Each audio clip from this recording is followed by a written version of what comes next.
오늘 우리에게 주신 하나님의 말씀은 로마서 13장 1절에서 마지막 절까지 제가 한 절 여러분이 한 절 교독하겠습니다. 로마서 13장 1절에서 13절 말씀 교독하겠습니다. 각 사람은 위에 있는 권세들에게 복종하라.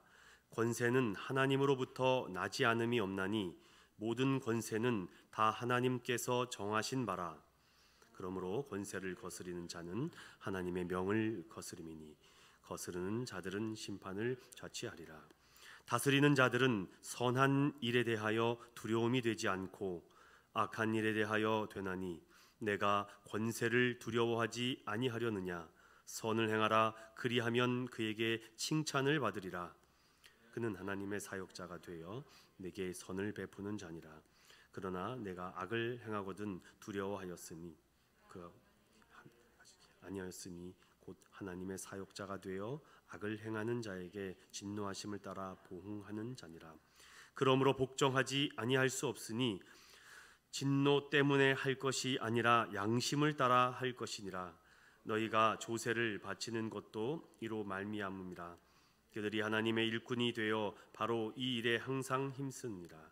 모든 자에게 줄 것을 주되 조세를 받을 자에게 조세를 바치고 관세를 받을 자에게 관세를 바치고 두려워할 자를 두려워하며 존경할 자를 존경하라. 피차 사랑의 빛 외에는 아무에게든지 아무 빛도 지지 말라. 남을 사랑하는 자는 율법을 다 이루었느니라. 간음하지 말라. 살인하지 말라. 도둑질하지 말라. 탐내지 말라 한 것과 그 외에 다른 계명이 있을지라도 내 이웃을 내 자신과 같이 사랑하라 하신 그 말씀 가운데 다 들었느니라. 사랑은 이웃에게 악을 행하지 아니하니 그러므로 사랑은 율법의 완성이니라. 또한 너희가 이 시기를 알거니와 자다가 깰 때가 벌써 되었으니 이는 이제 우리의 구원이 처음 믿을 때보다 가까웠음이라. 밤이 깊고 낮이 가까웠으니 그러므로 우리가 어둠의 일을 벗고 빛의 갑옷을 입자. 낮에와 같이 단정히 행하고 방탕하거나 술 취하지 말며 음란하거나 호색하지 말며 다투거나 시기하지 말고 오직 주 예수 그리스도로 옷 입고 정력을 위하여 육신의 일을 도모하지 말라. 아멘. 자분들과 이렇게 인사합시다. 좋은 일이 있을 것입니다. 잘 될 것입니다. 주 안에서 아멘입니까? 좋은 일이 있고 안 좋은 일이 있고 잘 되고 잘 안 되고 우리는 이렇게 말하기 쉽습니다. 그런데 반드시 함께 포함하여 가져가야 될 말씀이 주 안에서. 내 부모를 공경하라. 주 안에서. 내 이웃을 사랑하라. 주 안에서. 이 짧은 한마디가 얼마나 여러분에게 임팩트 있게 다가오는지 주 안에서 행하는 것이 그만큼 중요하다는 것을 여러분 잊지 말고 오늘도 계속해서 로마서 말씀을 통해 하나님의 깊은 은혜를 체험하는 저와 여러분 되시기를 축원드립니다. 벌써 로마서 24번째 강해입니다. 우리 함께 제목을 따라 볼까요? 복음은 결정적인 시점과 때를 깨닫게 한다. 소제목으로 사랑만이 인간의 부족한 율법을 완성할 수 있다라는 소제목으로 오늘 이 13장의 말씀을 원래 한 두 번에 나눠서 해야 되는데 이 말씀을 전체에 함께 살펴보려고 합니다. 다음 주일은 여러분들이 종교개혁주일로 지키는 절기입니다. 지키는 교회도 있고 지키지 않는 교회도 있는데 저는 한번 이 절기를 통해서 종교개혁에 대한 생각을 다시금 품어보고 올해로 종교개혁 504주년이 됩니다. 그 주년을 맞춰서 여러 종교개혁가들이 많이 있습니다. 여러분들이 익숙한 존 칼빈이나 마틴 루터, 멜란 히톤 여러 가지 다른 사람들도 많이 있지만 존 낙스라는 사람을 통해서 스코틀랜드를 변화시켰던 위대한 하나님의 사람을 그 시간에 좀 특별 세미나를 통해서 그분을 다시 조명해보고 하나님이 그 낙스라는 사람을 어떻게 사용하여서 그 스코틀랜드를 변화시키고 온 국민과 국가까지도 새롭게 일으켰는가. 그의 유명한 슬로건이 있지 않습니까? 하나님, 스코틀랜드를 저에게 주십시오 라고 기도했던 사람입니다. 영국의 엄청난 핍박과 환난과 죽임 가운데서도 그는 꿋꿋하게 이 복음을 들고, 그는 지금 무덤도 없습니다. 하지만 그의 영향과 그의 사상을 받은 장로교 정치는 엄청난 그 사상으로 웨스트민스터 신앙 고백의 중심이 되는 핵심적 교리와 말씀을 많이 남겼던 인물입니다. 여러분 꼭 기억하십시오. 다음 시간에 좀 기대하셔도 좋습니다. 제가 나름대로 연구도 했고 여러 가지 프린트물도 준비해서 여러분께 강의식으로 좀 준비하려고 하니까 그 시간을 통해서 여러분들이 좀 새롭게 은혜를 받았으면 좋겠습니다. 자, 다시 오늘 이 말씀으로 돌아와서 로마서 12장은요 우리 그리스도인의 인생의 터닝 포인트가 있는 중요한 핵심 말씀이 너무 많이 담겨져 있습니다. 그래서 로마서 12장과 13장은 좀 묶어서 생각하면 좋습니다. 이 12장의 1절과 2절 여러분 기억하십시오? 12장의 접속사가 무엇으로 시작합니까? 그러므로 라고 시작합니다. 이는 이 앞에서 설명한 사도 바울의 복음의 교리를 믿고 행하고 순종하고 나아가는 사람들에게는 앞으로 어떠한 그리스도인의 생활 윤리, 도덕과 윤리 앞에 그리스도의 생활 윤리를 가지고 살아가는가에 대해서 잘 명시하고 있기 때문이죠. 그러므로 형제들아 너희에게 말하는 이 많은 말씀들이 앞으로 12장에서부터 마지막 장까지 우리가 이 삶 속에서 믿음의 사람으로 어떻게 살아가야 되는지를 요약하고 또 전반적인 삶을 비춰주는 말씀입니다. 그래서 12장과 13장은 우리가 그리스도인으로서 예배자로 드려야 되는데 영적 예배자로 살아가야 되고, 그리고 세상의 논리가 아닌 하나님의 논리로 살아가야 된다는 것을 12장을 전체 살펴봤다면은 이제 우리가 산재물로서 어떻게 교회에 헌신하고 순종하고 희생하는지, 하나님은 각자에게 달란트를 주셔서 그 달란트를 통해 이 주님의 몸된 교회를 세워나가는 여러 지체와 사역들을 말씀해 주셨습니다. 자, 이제는 교회 안에서의 여러 상황들이라면은 13장은 좀 교회 바깥에서의 문제입니다.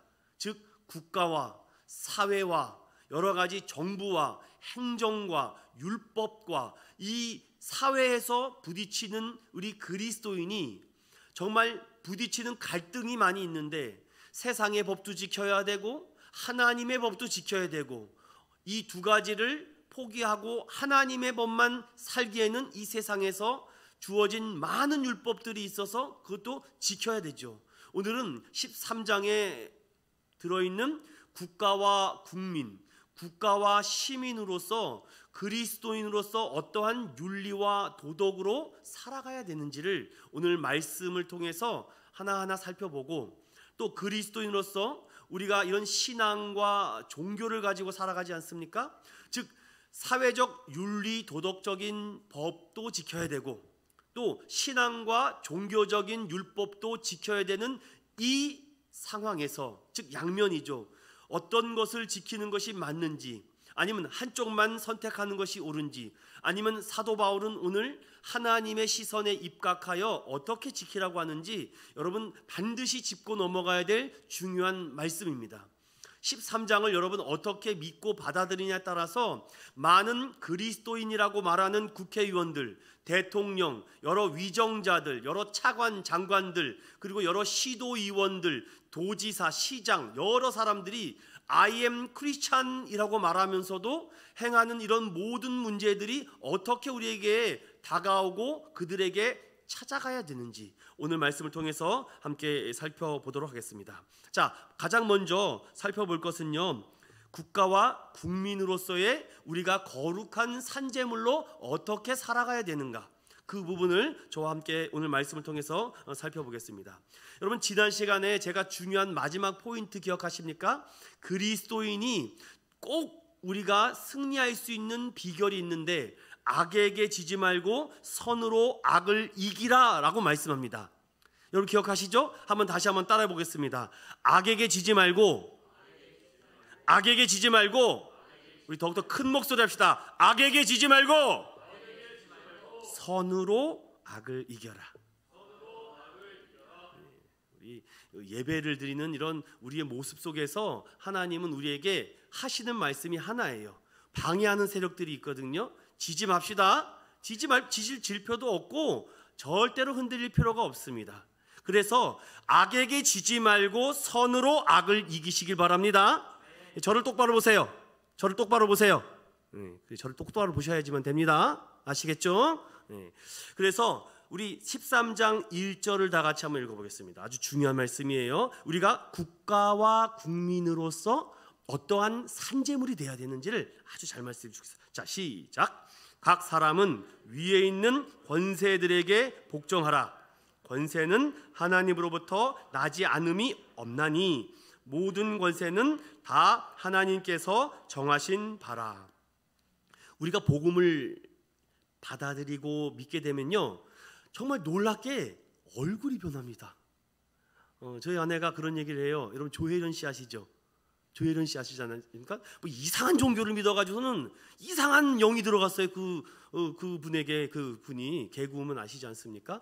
근데 요즘 여러분 TV에 나오는 조혜련 씨의 얼굴을 혹시 보신 적 있으십니까? 근데 저희 아내가 그런 얘기를 해요. 얼굴빛이 달라졌어. 여러분 그런 거 느끼세요? 복음이 들어가잖아요. 여러분 얼굴빛이 달라집니다. 믿으십니까? 참 놀라워요. 우리 여러분들 중에서도 복음이 자꾸 우리에게 믿어지잖아요. 그러면 우리의 생각과 표정과 손과 발 모든 행동들이 달라집니다. 놀랍습니다. 그래서 오늘도 이 말씀을 통해서 저와 여러분에게 해주시고 싶은 말은 하나입니다. 좀 얼굴빛 좀 변해라. 좀 거룩한 빛으로 바뀌어라. 이런 말씀을 하고 있죠. 자, 그렇다면은 우리가 국민과 국가로서 우리 그리스도인은 이 정부와 이 나라와 위정자들에게 어떻게 해야 되는가? 그런데 1절 말씀부터 너무 불편합니다. 여러분 혹시 반감 생기지 않으세요? 아니, 크리스찬 대통령도 아니고, 이거는 뭐 지금 현재 대통령은 캐톨릭 신자입니다. 여러분 아시죠? 그리고 그 밑에 있는 위정자들은 그리스도인이라고 말하기보다는 각종 뭐 무종교도 있고 각종 종교 짬뽕돼 있습니다. 또 우리 대한민국은 기독교가 국교도 아닙니다. 종교의 자유가 있어서 뭐 마음대로 해도 상관이 없습니다. 종교가 있든 없든 강압하지 않습니다. 그런데 성경은 바울이 뭐라 그럽니까? 모든 권세자들에게 어떻게 합니까? 복종하라. 저는 1절 말씀부터 가슴이 턱 막혀가지고서는 이게 넘어가지지가 않습니다. 아니, 하나님의 말씀에 복종하라 라고 하면은 아멘 하겠는데, 국가 나라의 위정자들에게 복종하라, 이 말씀이 여러분 어떻게 받아들입니까? 근데 사도 바울은 당시 1세기 상황을 돌아가 보면요, 로마라는 나라가 그 이스라엘을 지금 완전히 흔들어 버리고 있는 시대입니다. 그만큼 국민의 자유도 없고 국민의 사생활도 없고 각종 세금과 조세에 정말 핍박을 당할 정도죠. 여러분 유명한 복음서에 이 세리에 대한 얘기가 많이 등장하지 않습니까? 대표적인 사람이 삭개오라는 사람이고, 마태라는 제자도 전직이 세리였습니다. 당시 세리는 얼마나 못된 사람인지 몰라요. 이 로마 정부에서 세금을 떼가고 남은 것을 마음대로 착취할 수 있는 권한을 가질 정도로 세무장들은 아주 정말 사마리아인같이 취급할 정도로 아주 미워했죠. 그런데 그 나라에게 복종하라고요? 지금 상황을 생각하지 마시고 2000년 전을 생각하셔야 됩니다. 그러면 지금보다 100배, 1000배 그 나라의 위정자들에게 복종하고 싶은 마음이 생깁니까? 맨날 우리나라 사람들 잡아서 죽이고, 믿는다고 죽이고, 핍박하고, 감옥에 갇히고, 맨날 단두대에 잡히고, 사자굴에 쳐놓고서는 뭐 동물들의 뭐 제물로 바쳐버리고, 이렇게 하는데 어떻게 국가에 복종하라고 합니까? 자, 여기서 우리가 혼란과 혼동해서는 안 됩니다. 자, 먼저 4절을 읽어보겠습니다. 4절에 주님이 말씀하신 이유와 목적이 나옵니다. 시작. 그는 하나님의 사역자가 되어 내게 선을 베푸는 자니라. 그러나 내가 악을 행하거든 두려워하라. 그가 공연히 칼을 가지지 아니하였으니 곧 하나님의 사역자가 되어 악을 행하는 자에게 진노하심을 따라 보응하는 자니라. 아멘. 여러분, 이것이 무슨 말입니까? 아주 쉽게 제가 말씀을 드릴게요. 무정부 사회가 있습니다. 정부가 없어요. 그러니까 지금 난민 사태가 벌어지지 않습니까? 지금 대표적인 나라가 아프가니스탄입니다. 정부가 있는데 정부가 무능합니다. 그러니까 탈레반이 와가지고선 그 정부를 다시 때려잡지 않습니까?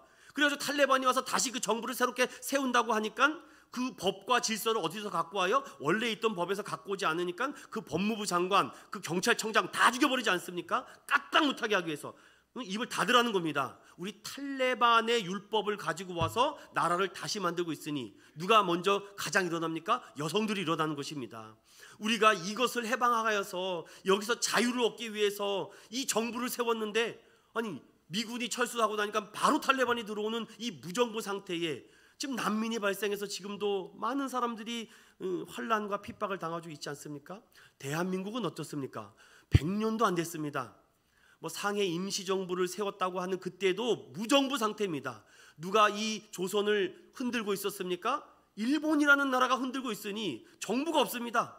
국가 지도자가 우리를 컨트롤 해줘야 되는데 컨트롤 해주지 않으니까 일본 사람들이 와서 마구잡이로 잡아갑니다. 특히 우리 20대, 10대 후반, 20대 초반의 젊은 남자들을 어디로 끌고 갔습니까? 여러분, 영화도 나왔죠. 군함도화라고 아시죠?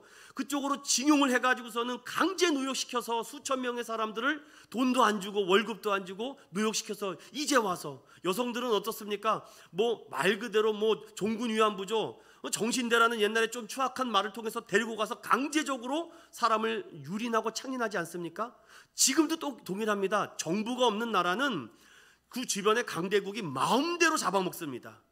그런데 우리나라가 어떻게 됐습니까? 뭐 여러 가지 정치적인 의견이 있기 때문에 제가 어디에 중립적인 입장이기 때문에 누구는 상해 정부가 1차다 아니면 뭐 1948년이라고 얘기하는데, 어찌 됐든 정부가 다시 수립되고 나서 가장 먼저 한 일이 무엇입니까? 7월 17일이 무슨 절기입니까? 제헌절입니다. 가장 그 나라가 먼저 해야 될 일이 뭡니까? 법을 만드는 겁니다. 교회도 법이 있어요. 법이 없는 데는 반드시 질서가 흔들립니다. 그래서 오늘 4절에 그 얘기를 합니다. 하나님이 그들을 세워서 칼자루를 아무나 쥐게 하지 않고 정부에게 주어서 그것을 함부로 사용하지 않고 혹시 반항하거나 투쟁하거나 그 위에서 앞서는 사람들을 질서 있게 유지하기 위해서 정부를 세웠다는 것입니다. 그래서 성경은 그들을 하나님의 사역자, 하나님이 온 우주 만물을 만드시고 나서 그 위정자들을 통해서 나라를 세워나가기 위해서. 정말 우리나라도 여러분 복지 혜택이 얼마나 좋아졌습니까? 옛날 어르신들 뭐 50년 전만 해도 뭐 그런 혜택이 전혀 없었는데 얼마나 많습니까? 65세만 넘으면은 뭐 모든 대중교통은 다 무료. 여러분, 이런 나라가 어디 있습니까?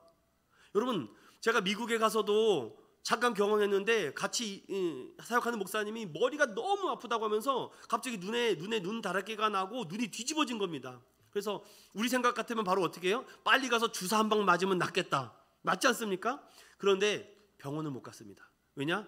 가면은 진료비가 수백만 원이 나와서 거기 있는 의사도 죽을 것 같지 않으면 병원 가지 말라 그럽니다. 그래서 그 목사님이 우리 막 기도하고 막 이 사탄아 물러가라 막 기도 막 하고, 그리고 막 가서 그때 그 에드빌이라고 아십니까? 우리는 타이레놀을 많이 먹잖아요. 근데 미국은 에드빌을 많이 먹더라고요. 그래서 에드빌 물 막 먹고 그래서 간신히 치유됐는데, 여러분, 정부가 해야 될 일들이 바로 그런 일인데 하나님은 그들을 하나님의 사역자의 대리 통치자로 이 정부를 운영하게끔 만들어 놨다. 안 그러면 너나 나나 다 칼자루를 쥐고 휘둘러서 위험해진다. 그래서 4절의 말씀을 이렇게 하고 있습니다. 자, 그래서 이 말씀을 가지고 여러분 많은 그 과거의 지도자들이나 나름대로 크리스찬들이 이 말씀을 너무 과하게 해석해서 이렇게 얘기해서 많은 젊은이들이 한때는 교회를 많이 떠났던 때도 있었다고 하는 문헌을 제가 찾아보면서 왜 그랬냐? 교회를 다니는 장로나 집사님이나 이런 권사님들이 이 말씀을 딱 뽑아내서 1점을 가지고 여기 성경에 뭐라 그랬냐고, 성경에 분명히 나라 정치 지도자들에게 복종하라고 나와 있지 않느냐고, 어디서 감히 대드냐고, 대들었다가는 하나님이 심판을 때린다고.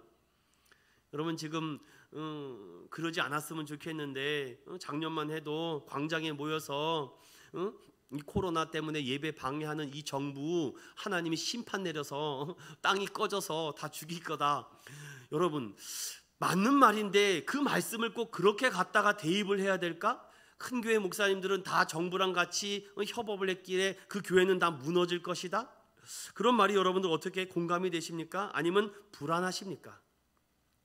13장의 말씀을 인용하여 특별히 독재 정권에서 이 말씀에 대항하는 자들을 핍박하고 이 말씀이 꼭 독재 정권을 옹호하는 말인 것처럼 착각하기 쉽습니다. 대표적인 나라가 독일이라는 나라가 이 말씀 앞에, 권세 앞에 복종하라라는 그 독재 정권, 이 문제로 많은 젊은 사람들이 떠나게 되었죠. 여러분 그러나 이것은 심각한 오류고 잘못된 해석입니다. 여러분 이 말씀보다, 즉 1절의 말씀보다 더 강력한 말씀이 무엇입니까? 복음이라는 말씀이죠. 복음의 능력이 더 강하게 위에 있는데 권세자들에게 복종하라는 게 어떻게 그 위에 올라갈 수가 있겠습니까? 그 사람이 복음으로 깨어 있으냐 없느냐, 그것이 중요하지 않을까요? 어떤 말씀보다 복음의 능력을 넘어서거나 앞서는 말씀은 없습니다. 그러므로 복음을 제대로 알고 믿어야 된다는 문제, 이 문제를 우리가 함께 이 문제를 가지고 기억했으면 좋겠습니다. 안 그러면 자칫하면 2절처럼 행동하기 쉽습니다. 2절 제가 읽어드릴게요. 그러므로 권세를 거스리는 자는 하나님의 명을 거스림이니 거스리는 자들을 심판을 좌치하리라. 그래서 이 말씀을 우리가 아주 복음보다 너무 세게 앞서서 나가면은 이게 뒤바뀌어 버립니다. 그러니까 갑자기 막 하나님 나한테 뭐 하면 뭐 해? 이런 말을 여러분 정말 상상할 수도 없는 말입니다. 그런 말을 어떻게 그렇게 많은 사람들 앞에서 어찌 됐든 사람의 말이라는 것은 뱉어내게 되면은 정말 치명적인 허점이 드러나기 때문이죠. 여러분 이 말씀 앞에서 우리가 권세자들에게 복종하라는 건데, 그렇다면은 깊이 생각할 것이 무엇이냐면 예수 믿어 구원받아 하나님의 백성이 되었다고 해서 국가의 권세를 무시하고 또 부인해서는 안 된다면 오늘 이 13장의 말씀에 권세자들에 대한 복종을 어떻게 말하고 있는지 제가 그것을 몇 가지로 정리하고 넘어가 보도록 하겠습니다. 여러분 보십시오. 가장 먼저 우리가 13장에 대해서 이 많은 권세자들과 위정자들이 반드시 필요한데 5절을 보십시오. 그러므로 복종하지 아니할 수는 없다는 것입니다. 맞죠? 권세에 복종해야 되잖아요, 정부에게. 그런데 여러분 5절을 다시 한번 다 같이 읽어보겠습니다. 시작. 그러므로 복종하지 아니할 수 없으니 진노 때문에 할 것이 아니라, 이거는 여기는 별표 쳐놓으셔야 돼요. 별표를. 자, 그러므로 이 정부와 이 위정자들의 권세자들에게 복종하라 그랬으니까 복종합니다. 그러나 복종은 하지만 무서워서 죽을까봐, 뭐 어떻게 될까봐 그 진노 때문에 할 것이 아니라 자유와 양심을 따라서 하라라고 말합니다. 자, 그렇다면 이렇게 되죠. 우리가 결론을 내려보면은 여기서 첫 번째는 국가의 권위에 복종하라, 복종해야죠. 아멘입니까? 그리고 5절에 그러나 복종을 다 하는 것이 아니라 양심을 따라 복종하라. 맞죠? 그러면 또 하나가 더 있습니다. 여기 7절의 말씀인데 7절의 말씀 읽어볼게요. 시작. 모든 자에게 줄 것을 주되 조세를 받을 자에게 조세를 바치고 관세를 받을 자에게 관세를 바치고 두려워할 자를 두려워하며 존경할 자를 존경하라. 자, 그럼 딱 정리가 되네요. 우리 그리스도인은 국가와 국민으로서 이 세 가지 원칙을 딱 갖고 가야 되는구나. 국가에는 우리 복종합시다. 그 대신 자유와 양심에 따라서 복종합니다. 그리고 우리가 존경할 만한 사람을 복종합시다. 딱 이렇게 성경이 정리를 해주고 있습니다. 왜 이렇게 말씀합니까? 그것이 맞는 것이고 지혜롭고 공정하기 때문에 그리스도인이라고 해서 하나님은 잘 섬기는데 이 나라를 지도하는 여기 하나님의 사역자들이라고 말하는 그 사람들에게 불순종하고 거부하고 대적하는 것은 안 되는 거죠. 그 대표적인 집단이 누굽니까? 신천지 집단이라는 것입니다. 그들은 아주 독재 정권으로 나아가고 있기 때문에 그들은 교회가 아닙니다, 여러분. 그분은 교회가 아니에요. 자꾸 이게 사람들이 신천지와 우리 일반 교회를 같은 교회라고 생각을 하는데 그거는 이미 이단이기 때문에 교회가 아니죠. 자, 즉 무슨 말입니까? 우리가 이런 부분도 국가와 국민으로서 이 부분도 좀 공부를 해야 되고 알아야 됩니다. 모르니까 우리가 다른 사람들이 다 하는데 우리 크리스찬들이 너무 관심이 없습니다. 투표에도 제일 일선에서 먼저 나가서 자신에게 준 그 투표권을 가지고 행세를 해야 되는데 다른 사람들도 더 앞서야 되지 않겠습니까? 저는 그래서 여러분들에게 좀 몇 가지만 조금 상식적으로 말씀을 드리고 싶어요. 국민의 4대 의무입니까? 5대 의무입니까? 4대 의무라고 우리 어르신들은 많이 압니다. 요즘은 국민의 5대 의무라고 합니다. 제일 먼저가 뭡니까? 남성들의 국방의 의무가 있죠. 두 번째로는 세금을 내야 되는 납세의 의무가 있고, 세 번째로는 배워야 되는 교육의 의무가 있고, 그리고 열심히 일해야 되는 근로의 의무가 있습니다. 한 가지가 더 있어요. 환경 보존의 의무가 있습니다. 예전에는 그것이 없었어요. 그러나 이것이 너무 이 지구 온난화와 이 지구촌이 막 몸살을 앓고 있으니까 우리 하나 의무를 더 넣자. 환경 보존의 의무를 넣은 거죠. 그래서 4대 의무가 맞긴 맞는데 하나가 더 들어간 것입니다. 그렇게 이 의무를 하게 됐을 때에 우리에게는요 6가지의 권리가 주어집니다. 이 4가지의 의무, 5가지의 의무를 하는 사람들에게는 6가지의 권리가 주어지죠. 어떤 권리가 주어집니까? 첫 번째로는 자유권이 주어지는데, 자유권이라는 것이 무엇입니까? 바로 언론과 출판과 집회와 사생활의 자유가 있는 것입니다. 그래서 제가 지난 시간에 말씀드렸잖아요. 아니 국가가 함부로 교회에 들어와가지고 문 따고 들어와가지고 문 열라고 어디서 예배드리냐 폐쇄시키고, 이거는 우리의 자유를 박탈하는 것입니다. 그래서 이 부분을 아는 법조 크리스찬들이 왜 교회에 주어진 이 종교의 자유권을 이 정부로 인해서 박탈당하느냐, 그 얘기를 하는 것입니다. 그러니까 우리가 법도 알아야 돼요. 우리 자유권에는요 언론과 출판과 집회의 사생활의 자유권이 있습니다. 저도 여러분의 허락이 없으면 여러분의 집을 함부로 들어갈 수 있나요? 없죠. 허락이 있어야지 가는 것입니다. 그런데 어떻게 여러분 우리 이 사생활 이 공공 집단에 정부, 구청 직원, 시청 직원이 마음대로 들어옵니까? 그럼 반드시 전날 전화해야 됩니다. 목사님, 저희가 몇 시 몇 분에 참석을 하려고 하는데 괜찮으십니까? 확인을 해야 될 거 아닙니다. 근데 안 됩니다. 그러면 들어올 수 없어요. 바깥에 있어야 됩니다. 그러면 그 대표자가 들어오셔도 됩니다. 허락하면 들어오는 것입니다. 근데 이게 이걸 모르니까 왜 정보가 발발발발 떨죠? 오늘 이것처럼 똑같처럼 진노를 받을까봐 벌벌 떨지 마시고 자유와 양심을 따라 복종하는 우리 모두가 되시기를 축원드립니다.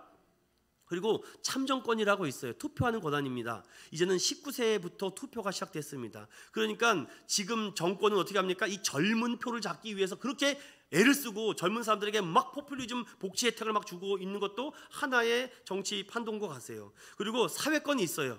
이 사회권은 무엇입니까? 내가 교육을 받을 수도 있고 안 받을 수도 있고, 내가 일을 할 수도 있고 안 할 수도 있고, 그러나 우리가 환경을 지킬 수도 있고 안 지킬 수 있지만 이 사회 공동체 안에서 살아가려면 교육받고 근로하고 환경을 지켜야지 같이 더불어 살아갈 수 있는 것입니다. 그리고 평등권이 있죠. 그래서 이 평등권을 가지고 포괄적 차별금지법을 자꾸 크리스찬들과 대적하는 거죠. 저는 동성애를 반대하는 목사입니다. 이렇게 말하는 목사가 여러분 많을 것 같죠? 단상에서 이거 잘못 말하면 지금 이 코로나 때문에 그렇죠. 작년에 이 포괄적 차별금지법 때문에 목사가 새고랑을 차냐 안 차냐 이 문제까지 갔습니다. 벌금을 맞냐 안 받냐. 그런데 목회자가 이렇게 나는 동성애를 반대하고 동성애를 반대한다 그랬습니다. 제가 동성애자는 사랑하지만 그가 복음으로 변화되기를 저는 원합니다. 그런데 동성애는 하나님의 법에 위배되는 거기 때문에 인정하지 않는 것뿐입니다. 이렇게 말해야 되는데 특히 자유주의 신학 목사님들은 이렇게 말 안 합니다. 그렇게 말하는 것도 차별입니다. 그래서 이게 언제 이렇게 될지 여러분, 제가 이 말을 이제 오늘 할지 다음에 또 할 수 있을지 모르겠습니다. 그렇게 여러분들 평등권이 있고 또한 청구권이 있죠. 우리 신문고라고 해서. 그리고 또 뭐가 있습니까? 여러분은 행복 추구권이 있어요. 우리는 기뻐하고 즐거워하고 자유롭게 살아갈 수 있는 이런 권리가 있는데, 자, 이 문제를 가지고 오늘 13장 1절부터 7절을 바라보십시오. 우리는 이런 의무를 국가에게 다 하고 있는가? 그래서 이 문제를 가지고서는 몇 년 전에 종교인 과세를 물어서 종교인도 세금 내십시오. 목사님들도 왜 다 세금 내는데 왜 목사님들만 세금을 안 냅니까? 이 문제를 가지고 한번 부딪힌 것입니다. 이게 3년 전 얘기. 제가 그래서 세무서까지 가서 거기 양천구 세무서까지 가서 이 문제 막 해결하고 하냐고, 결국은 세금 1,000원 나오는 거, 그거 뜯어 먹으려고 하는 이 정부를 보면서, 여러분 이 대한민국에 6만, 공식적으로나 비공식적 6만 정도에 있는데 6만 명에게 그 세금 그거 받아 먹으려고. 교회가 세금을 내는 건 아닙니다, 여러분. 교회는 비영리 단체이기 때문에 세금이 없습니다. 그런데 누구한테 내냐? 종교인에게 세금을 내라는 것입니다. 이해되셨죠?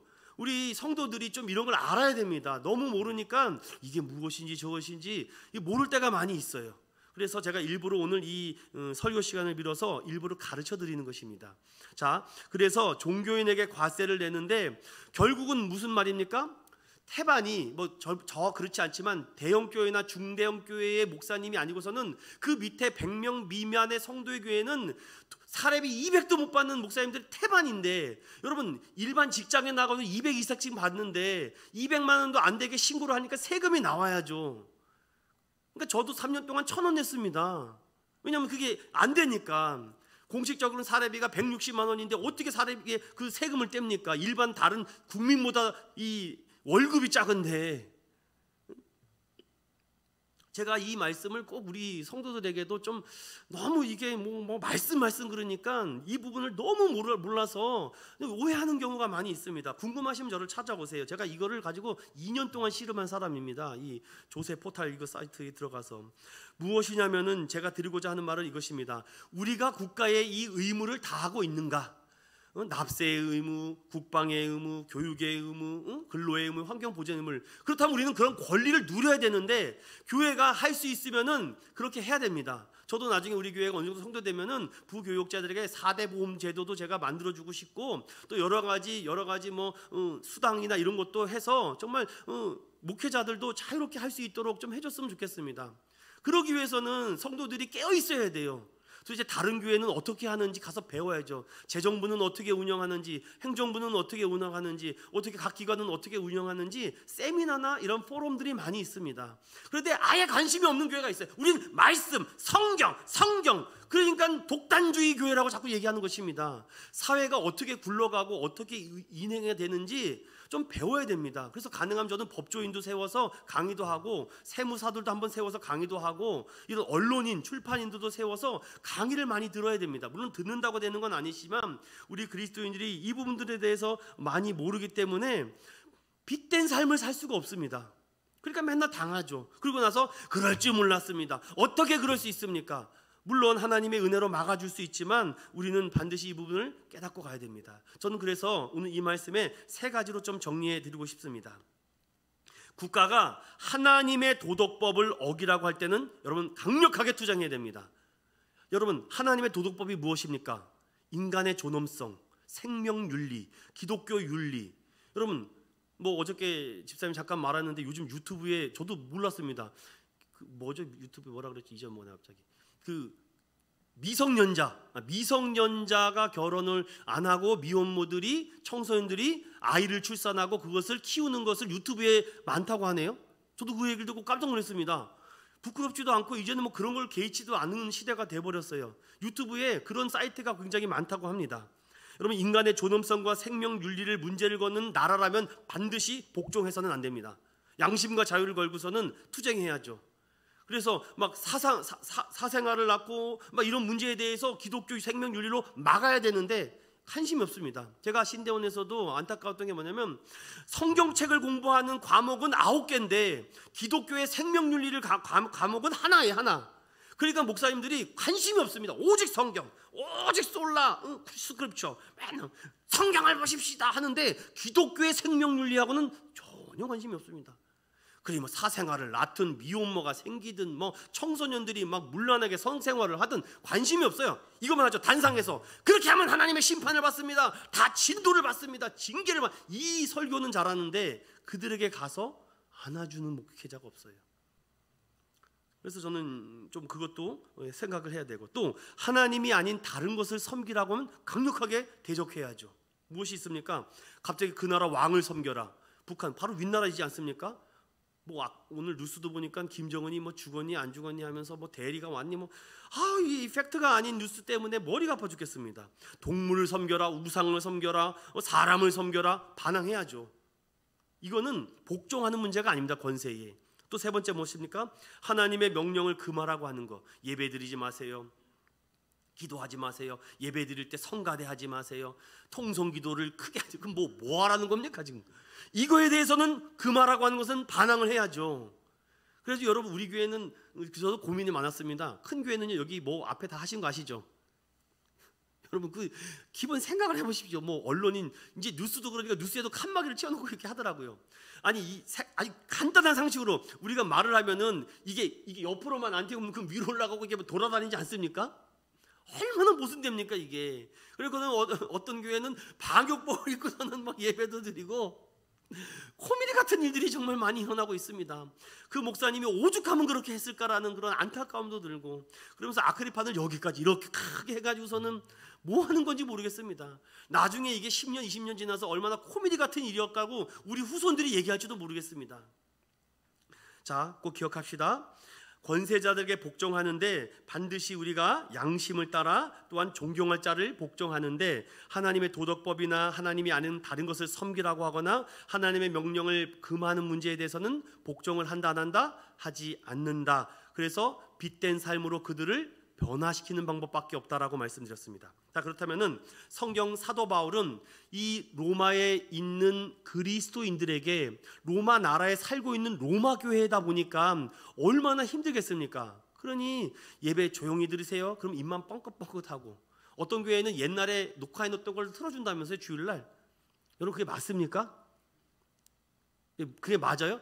1, 2년 전에 그 예배를 녹화했던 설교들이나 그런 거 있잖아요. 그것을 예배 시간에 틀어준대요. 그것만 보고 있으라고.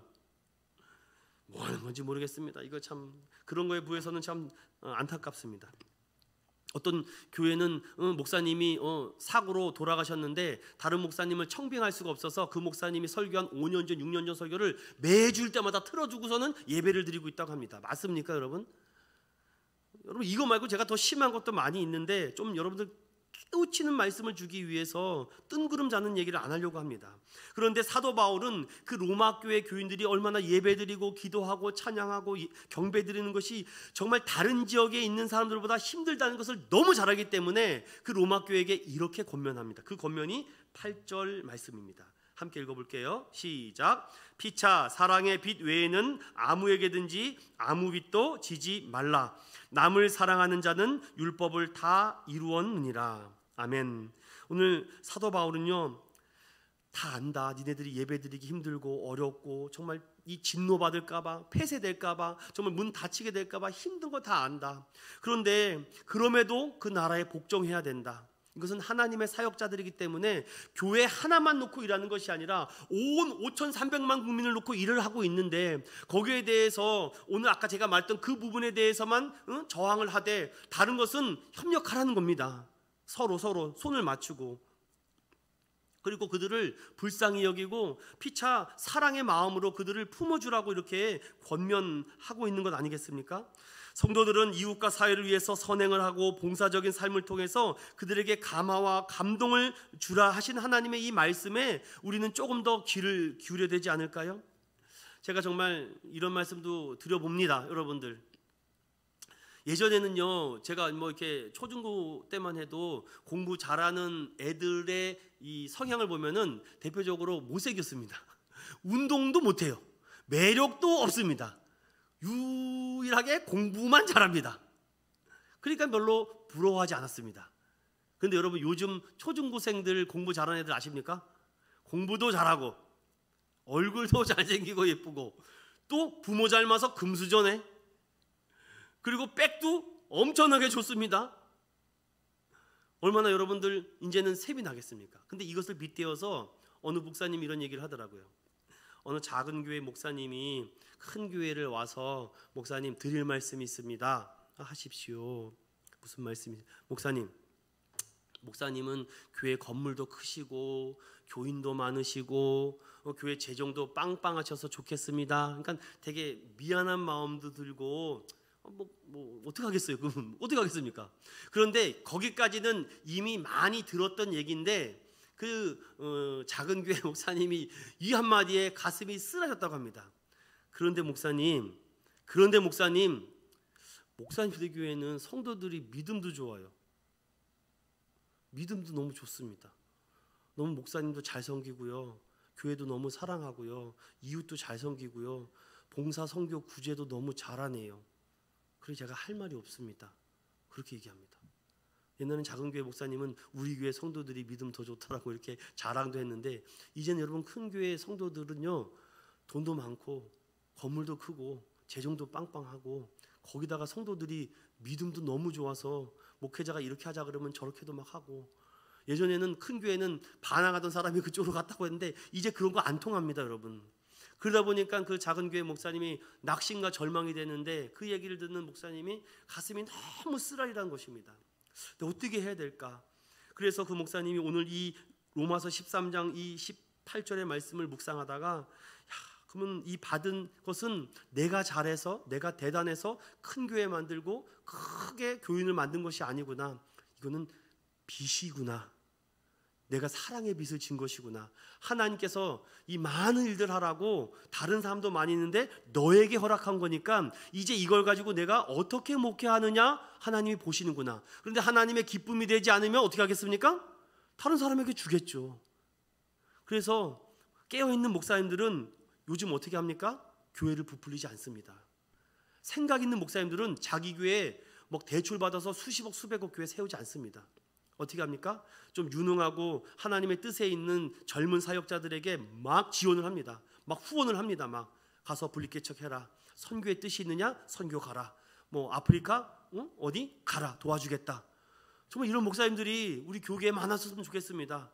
우리 교회 부풀리고 막 땅 사고 막 그러는 것이 아니라 그 젊은 사람들 정말 후학을 위해서 기회를 주고 선행을 베푸는, 나도 사랑의 빚을 받았으니까 내가 목회 잘해서 이렇게 큰 교회 만든 것이 아니라고 깨닫는 목사님들이 많아져서 이제는 분립하는 교회가 많아졌습니다.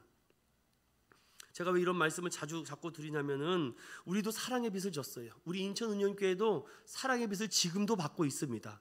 하나님이 이렇게 묻지 않으실까요? 사랑하는 집사님, 이렇게 하나님께서 집사님에게 사랑의 빚을 많이 줬는데 그 사랑의 빚을 어떻게 쓰는지 보지 않으실까요? 저희 인천은영교회 저도 이 사랑의 빚을 너무나도 많이 줬는데 이 빚을 갚으려고 하니까 끝이 없습니다.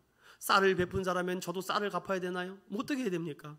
하나님, 그래서 제가 이 자리에서 그 사랑의 빚을 갚는 첫 번째 길은 죽으나 사나 복음을 전해야 되겠구나. 정말 살아있는 이 피 묻은 십자가를 전해야 되겠구나. 그러기 위해서 성도들을 깨우고 성도들 안에 있는 이 잠들었던 신앙의 마음을 깨워서 설교가 들리게 하고 이 설교 말씀대로 행동하고 움직이게 해야 되겠구나. 그러기 위해서 내가 먼저 움직여야 되겠구나. 오늘 사도 바울은 로마 교인들에게 그 예배에 어려워하는 것 때문에 힘들어하지 마십시오. 이 로마 교회가 앞으로 해야 될 일이 있습니다. 반드시 하나님께서 이 교회를 통해서 앞으로 크게 역사할 것입니다. 그날을 기다리고 기도하며 참으십시오. 아니나 다를까요, 여러분들? 지금 여러분 이탈리아 로마에 가보십시오. 교황청 거기에 있습니다. 지금 거기가 개톨릭이라서 그렇지, 그게 만약에 프로테스탄트 기독교로만 됐으면은 지금 아마 전 세계가 지금 20매덕에서 한 40매덕의 크리스찬들이 되지 않았을까라는 생각도 합니다. 그거는 다음 시간 종교개혁 때 제가 조금 더 살펴보겠습니다. 그래서 이 사도 바울은 로마 교회 교인들에게 그러면 그 사랑의 빚을 지기 위해서 어렵게 생각하지 마시고 이렇게만 하십시오. 9절과 10절입니다. 요것만이라도 하십시오. 로마 교회에게 말합니다. 시작. 간음하지 말라, 살인하지 말라, 도둑질하지 말라, 탐내지 말라 한 것과 그 외에 다른 계명이 있을지라도 내 이웃을 내 자신과 같이 사랑하라 하신 그 말씀 가운데로 다 들었느니라. 사랑은 이웃에게 악을 행하지 아니하나니 그러므로 사랑은 율법의 완성이니라. 아멘. 여러분, 어떻게 우리 인천은영교회가 이 주변에 칭찬을 들을 수 있을까요? 우리 한번 우리 교회가 무엇을 할 수 있는지를 고민해야 됩니다. 야, 저렇게 하면은 칭찬받아서 이런 게 말하는 게 아니라 우리 인천 은연교회가 할 수 있는 게 무엇일까? 그걸 가지고 가면 됩니다. 그래서 제가 올해 제일 먼저 해봤던 것이 바로 추석 때 선물을 드리는 것입니다. 여러분, 그거 쉬운 일이 아니었습니다. 여러분들 후원과 지원을 받아서 한 것이지. 그래서 이런 마음이 들었습니다. 이왕에 줄 거 확실하게 주자. 받고도 와, 이게 교회에서 이럴 정도로 파격적으로 주자. 그래서 이 주변에 있는 사람들에게 우리가 할 수 있는 한 섬기고 드리려고 했습니다. 이런 일들이 앞으로 많아지면은 우리 교회가 칭찬받는 교회가 되지 않을까요? 이제 시작입니다, 여러분들. 그래서 그런 일들을 우리가 자꾸 해 나갔으면은 좋겠습니다. 그래서 내 이웃을 사랑한다는 거, 그 당시 이 로마 사회에 얼마나 간음과 살인과 도둑질과 음탐하고 탐하는 것들이 많았으면 대표적으로 이렇게 5가지를 사도 바울이 꼬집어서 말합니다. 그런 다음에 오늘 결론으로 11절에서부터 14절에 신앙적 종교적인 이 책임을 어떻게 가져야 되는가를 하고 제가 마무리를 짓겠습니다. 여러분, 우리 자녀들이 여러분 키우는 우리 어린 자녀들이 언제 상처를 많이 받습니까? 지금 상처를 제일 많이 받아요, 아이들이. 우리 첫째 같은 경우는 왜 나만 그래요? 왜 나만 그래요? 우리는 저도 모르게 나도 모르게 네가 첫째니까, 네가 여기서 제일 오빠니까, 네가 제일 여기서 형이니까, 그러다 보니까 당연하다라고 생각을 했는데 이제 아이들의 생각에는 왜 내가 첫째니까 그걸 해야 돼요? 둘째가 해도 되잖아요. 셋째가 해도 되잖아요. 아이들의 생각이 바뀌어지고 있습니다. 지금 아이들은요, 이 지금 가장 상처를 많이 받는데 그 이유는 부모 안에 있는 율법주의 때문에 그렇습니다. 부모가 이런 율법의식이 강하다 보니까 자꾸 아이들에게 제재를 시키는 겁니다. 안 돼. 근데 여러분, 안 된다는 말을 많이 하는 것 같습니까? 이거는 해봐라 이런 말을 많이 합니까? 안 돼가 더 많을걸요. 여러분, 한번 말을 바꿔보십시오. 이거를 안 돼라고 말하지 말고 안 돼라고 말하기 앞서서 이거 하자, 이거 해보자, 이렇게 말을만 바꿔도 아이들에게 생각이 달라진다고 합니다. 동일합니다. 오늘 11절부터 14절에 이건 안 돼, 이건 안 돼, 이건 안 돼 라고 말하는 게 아니라 하나님은 지금 어떻게 말합니까? 이겁니다. 11절. 또한 너희가 이 시기를 알거니와 자다가 깰 때가 벌써 되었으니 이는 이제 우리의 구원이 처음 믿을 때보다 가까이 왔다. 로마교회 성도님, 여러분들의 믿음 하나님이 잘 아십니다. 잘 되고 있습니다. 잘하고 있습니다. 잘 견디고 있고 잘 이기고 있습니다. 그런데 로마교회 성도 여러분, 이 시기를 알아야 됩니다. 왜 여러분들이 지금 이런 환난과 어려움을 당하는지, 왜 이런 핍박과 이런 어려움에 있는지 정신을 차려야 됩니다. 그리고 정신을 차리고 깨십시오. 정말 여기 놀라운 말씀이지 않습니까? 여러분의 구원의 첫 믿음이 점점 가까워져 가고 있다는 이 말씀, 여러분의 그 경건함과 거룩함과 그래도 말씀으로 살아보려고, 여러분, 저는 이렇게도 한번 표현을 들어보고 있습니다. 여러분은 왜 주일 예배에 주일을 지키십니까? 왜 하나님의 물질에 11조를 드리려고 그렇게 하십니까? 왜 감사 생활해서 감사헌금까지 드립니까? 내가 쓸고 입고도 부족한데 왜 그렇게 드리십니까? 저는 여러분들에게 드리고 싶은 말은 딱 하나입니다. 하나님 말씀대로 한번 살아보고 싶어서 그런 거 아니겠습니까? 정말 말씀대로 이렇게 돼서 나도 은혜 좀 받고 싶어서 그런 거 아니겠습니까? 예배 잘 드리면 은혜 받는다 그래서 그래도 예배는 빠지지 말아야 되겠고 예배로 정말 살아보려고 하는 것 아니겠습니까? 저는 성도들에게 이렇게 좀 다가가고 싶습니다. 율법주의가 아니라 왜 주일을 안 지켰습니까? 왜 11조를 안 드렸어요? 이건 율법주의입니다. 저 성도가 정말 놀러 갈 수도 있고 여행 갈 수도 있는데 주일 지키려고 오늘 왔구나. 하나님, 정말 저 영혼 불쌍히 여겨주시고 각자의 마음의 소원과 하나님의 영을 불어넣어 주십시오. 정말 자기가 쓸 것도 어려워서 여기저기 내지도 못하는데 하나님께 먼저 우선적으로 예물을 드리고 천년매를 드리고 11조를 드리는 저 사랑하는 성도, 하나님, 물질은 하나님 것이라는 그 확실한 주권을 보이는 저 성도, 하나님 정말 은혜 주셔야 되지 않겠습니까? 이렇게 바꿔보면 어떨까요? 저는 그러고 싶습니다. 사랑하는 믿음의 성도 여러분, 오늘 하나님은 오늘 로마 교회에 이렇게 말합니다. 너희의 그 믿음과 너희의 그 훈련과 너희의 그런 경건을 내가 잘 알고 있다. 너희가 정말 지금 불안하고 너무 어려워하는데 걱정하지 마. 너희의 믿음이 점점 선명해지고 너희가 믿은 그 믿음대로 나타나고 있어. 정말 희망이 생기지 않습니까? 그런데 여러분 12절에 뭐라 그럽니까? 밤이 깊고 낮이 가까웠으니 그러므로 우리가 어둠의 일을 벗고 빛의 갑옷을 입자라고 말합니다.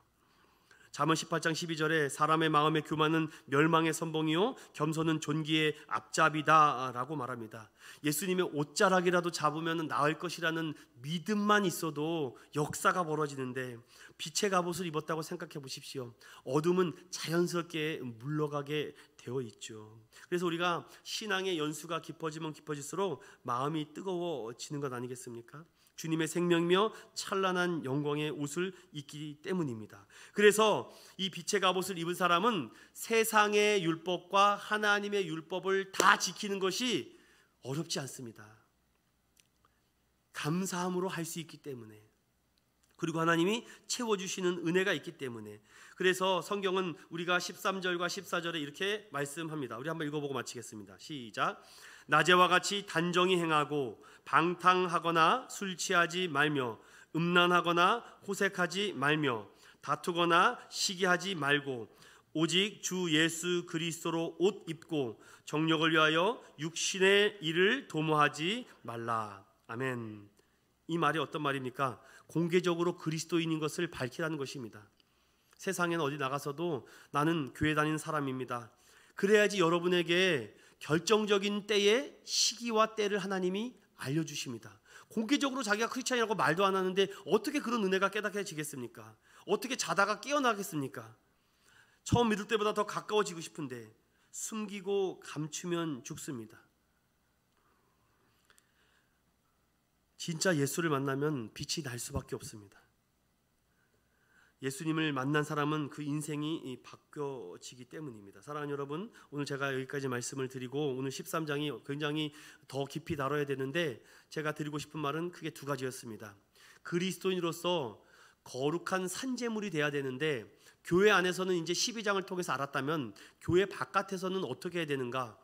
첫 번째로는 그리스도인의 도덕과 윤리적인 측면에서 이 나라와 권세와 이 위정자들에게 어떻게 해야 되느냐?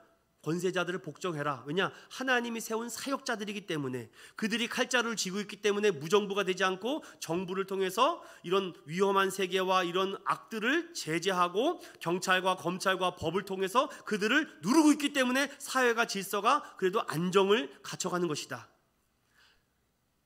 그래서 양심껏 복종해라. 그리고 존경할 자를 복종하라 라는 말씀이 권세자들에 대한 복종인데, 그들이 만일 하나님에 대해서 어떻게 합니까? 도덕법을 어기라고 하거나 다른 것을 섬기라고 하거나 하나님의 명령에 금하게 할 때는 저항하라라는 것입니다. 하지만 그것까지도 때로는 참아라. 왜? 사랑의 빛을 너희가 졌기 때문에. 너희들이 잘나서 구원받은 것이 아니라 은혜로 구원받았기 때문에 그 자들도 은혜로 구원을 받을 수 있기 때문에 피차 사랑의 빛 외에는 지지 말아라. 그러면 그 대표적인 것으로 어떻게 살아야 됩니까? 살인하지 말라, 간음하지 말라, 도둑질하지 말라, 탐내지 말라. 내 이웃에 대해서 사랑할 수 있는 것을 할 수 있는 대로 무엇을 할까? 해봐라. 그 얘기를 합니다. 왜냐? 사랑만이 그 세상의 율법을 완성시킬 수 있기 때문에, 그들을 하나님의 복음의 사랑 외에는 감동을 줄 수 없기 때문에 다른 것을 가지고 자꾸 변화시켜 보려고 해도 되지 않습니다, 여러분. 그리고 그 은혜를 받은 사람은 하나님의 법인 율법의 말씀을 지금은 때로 힘들고 어렵더라도 하나님이 은혜 주시고 사랑 주시고 축복 주셔서 자다가 깨야 되겠다라는 항상 근신하는 마음과 정신을 차려야 되겠다, 정말 이 시기와 때를 결정적인 순간에 하나님께서 우리에게 깨닫게 해 주신다는 것입니다. 왜? 우리가 빛의 갑옷을 입고 있기 때문에 어둠은 사라지게 돼 있습니다. 그래서 그 빛의 갑옷을 입으면은 술 마시던 사람이 술 안 먹게 되고, 도박하던 사람이 도박을 안 하게 되는 것이고, 마약과 여러 가지 음란한 것을 하던 사람이 안 하게 되는 것입니다. 여러분, 안 하는 게 중요한 것이지 안 하려고 했는데 필요 없습니다. 여러분들 빛의 갑옷을 입게 달라고 한 주간 부르짖으십시오. 그리고 내가 무엇을 할 수 있을까? 여러분 너무 애태우지 마십시오. 주님 나를 통해서 일해달라고 기도해야 되지, 주님 내가 무엇을 할까? 이것도 교만한 모습 아닐까요? 주님 나를 통해서 어떻게 움직이시겠습니까? 제가 그리스도로 옷 입기를 원합니다. 사랑하는 믿음의 성도 여러분, 오늘 이 말씀을 통해서 이 시기와 때 결정적인 순간에 하나님께서 깨닫는 은혜를 풍성하게 해주는 저와 여러분 되시기를 예수의 그리스도 이름으로 축원드립니다. 우리 찬송가 523장 우리 찬양 부르고 함께 기도하고 마무리하겠습니다.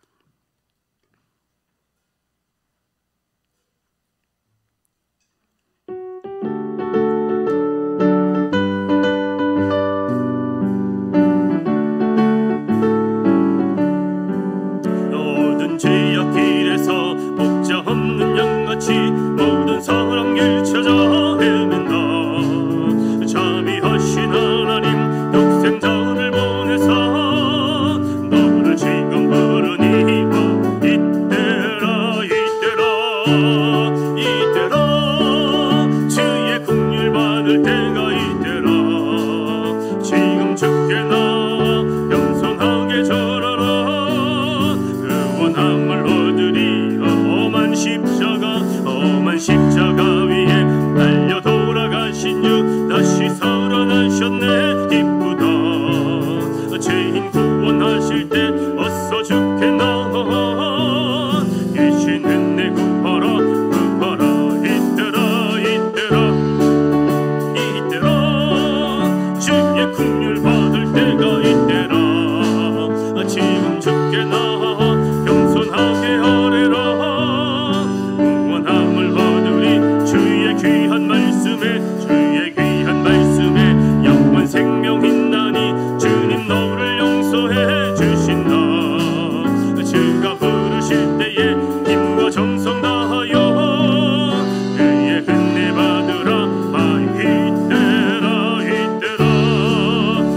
이때라 주의 긍휼 받을 때가 이때라. 지금 주께 나와 겸손하게 하래라. 구원함을 얻으리. 세월 빨리 흐르고 세상 친구 가는데 너희의 영혼 오늘 밤 떠나도 주의 구원 받으면 천국에서 영원히 주와 함께 살리라. 이때라 주의 긍휼 받을 때가 이때라. 지금 주께 나와 겸손하게 하래라. 구원함을 얻으리. 오늘 이 시간 말씀 13장의 말씀을 통해서 주님 이미와 아직입니다. 우리가 날마다 구원을 받았지만 날마다 떨림으로 구원을 이루어가라 하신 하나님 세상 권세에 복종하며 또 하나님의 말씀을 지켜가기가 어렵습니다. 그러나 그리스도로 옷 입어 빛의 갑옷을 입는 자는 이 어둠이 아니라 빛에 속하며 어둠은 사라진다 하였습니다. 하나님 오늘도 빛의 갑옷을 입고 빛은 예수 그리스도임을 알고 날마다 복종하며 날마다 두렵고 떨림으로 우리의 구원을 이루어가게 해달라고 우리 주여 한번 부르시고 함께 기도합니다. 주여 그러신 하나님 아버지 감사합니다. 오늘도 아버지 너희 안에 이 마음을 품어라. 너희 안에 이 마음을 품어라. 곧 그리스도 예수의 마음이다. 너희 안에 이 마음을 품어라. 곧 그리스도 예수의 마음이니 이 마음이 곧 아버지 빛의 갑옷을 입은 거룩한 세마포를 입은 아버지 피 묻은 십자가의 능력으로 우리의 모든 누더기와 같은 옷을 벗어던지고 오늘도 예수 그리스도로 마음으로 새 옷을 입고 나아가기를 원합니다. 항상 복종하고 두렵고 떨림으로 구원을 이루며 나갈 수 있도록 주님 도와주시옵소서. 마음을 같이하여 같은 사랑을 가지고 뜻을 합하여 한 마음을 품으라. 아무 일에든지 다툼이나 허영으로 하지 말라. 오직 겸손한 마음으로 각각 자기보다 남을 낮게 여기고 각각 자기 일을 돌보뿐더러 또한 각각 사람들의 일을 돌보 하나의 기쁨을 충만하게 하신 하나님 오늘도 이 말씀을 통해서 나를 통하여 우리를 통하여 아버지 일하여 주시옵소서. 우리 교회를 통하여 복음의 능력과 복음의 아버지 역사가 나타나게 하여 주시옵소서. 우리를 사용하여 주시고 우리가 준비되어 잘 하나님께 쓰임 받을 수 있도록 주님 함께하여 주시옵소서. 새 사람으로 변화를 받아 많은 사람들에게 기쁨과 소망과 유익을 줄 수 있도록 주님 함께하여 주시옵시고 아버지 쓰러진 그곳에서 말씀을 통하여 말씀이 뜨거워지게 하여 주시옵소서. 오 하나님 감사합니다. 오 하나님 감사합니다.